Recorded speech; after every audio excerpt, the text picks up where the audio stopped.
the mainstream. So you can all be in a job, but you are resentful of those who are earning so much more than you. Yes, no, I agree with that. So in some countries, that's where I was going, so thanks. In some countries, it's going to be creating the jobs. In other countries, it's going to be creating good jobs that allow the opportunity for that to increase. And we have focused too much, I think, globally on just counting the number of jobs rather than focusing on what the quality of the job will be. And I think that's what's going to have to happen, not just having numerics that count the number of unemployed. A brief point. I just wondered whether globalization actually is creating income inequality around the world because it empowers employers to look all over the world. They've got a global labor force now. And so there's constant pressure to find someone cheaper who can do it, and that widens the returns for the guy with the capital, but it puts downward pressure on the workers. Yeah. And also, I think, for instance, look at is it in Indonesia? Is a concern about inequality rising too? It is. It is a concern now. Yes, definitely. I think poverty have reduced significantly, but the gap between the poor and the haves is really there. And I think part of the reasons is because our economy is often designed as an urban-based economy, industrialized-based economy. And the case of Indonesia, for instance, in which the countryside, the rural economy, or agriculture-based economy has not yet touched as much as the industrializations. And that helps to actually see the gap between the haves and the have-nots is almost also equivalent, the gap between the rural and the urban. And I think part of the reason too is because our education is designed to supply urban life. I mean, our education is not designed to enable you to live in the non-urban setting and able to produce. And I think that's also part of the reasons why we're seeing this gap widening. Kishore, for me to look at Professor Paul Chesty and all participants, allow me to express my appreciation again.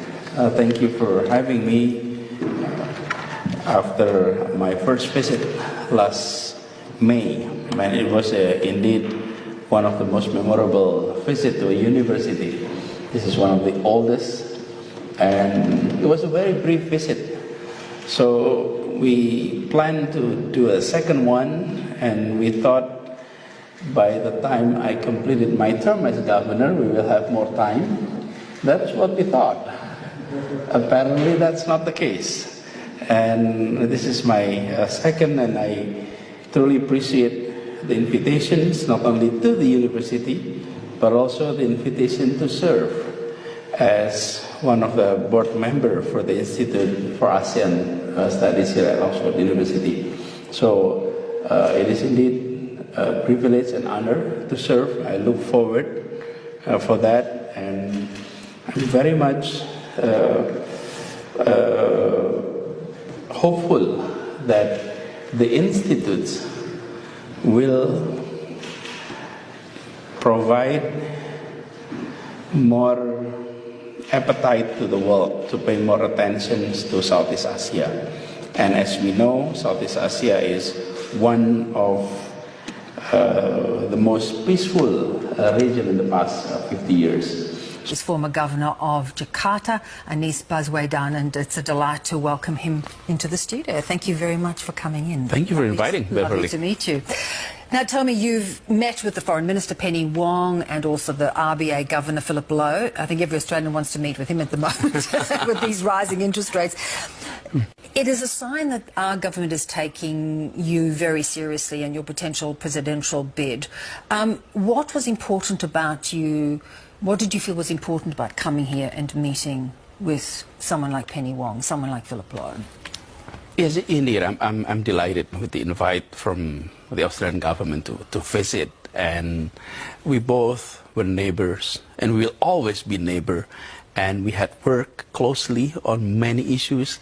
And the invite here gave me an opportunity to reconnect with many friends, academia, people in government, as well as business communities for exchange of views.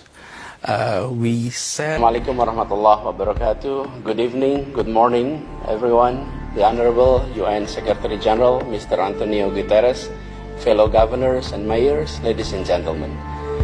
It's the city government has a duty to provide livable living environment for its residents. And this includes addressing climate change impact by making efforts to reduce cities' carbon emissions.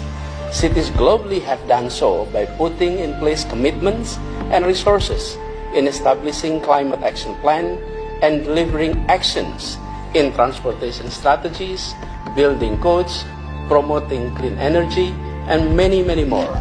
So ladies and gentlemen, cities across the globe are taking bold actions. So is Jakarta.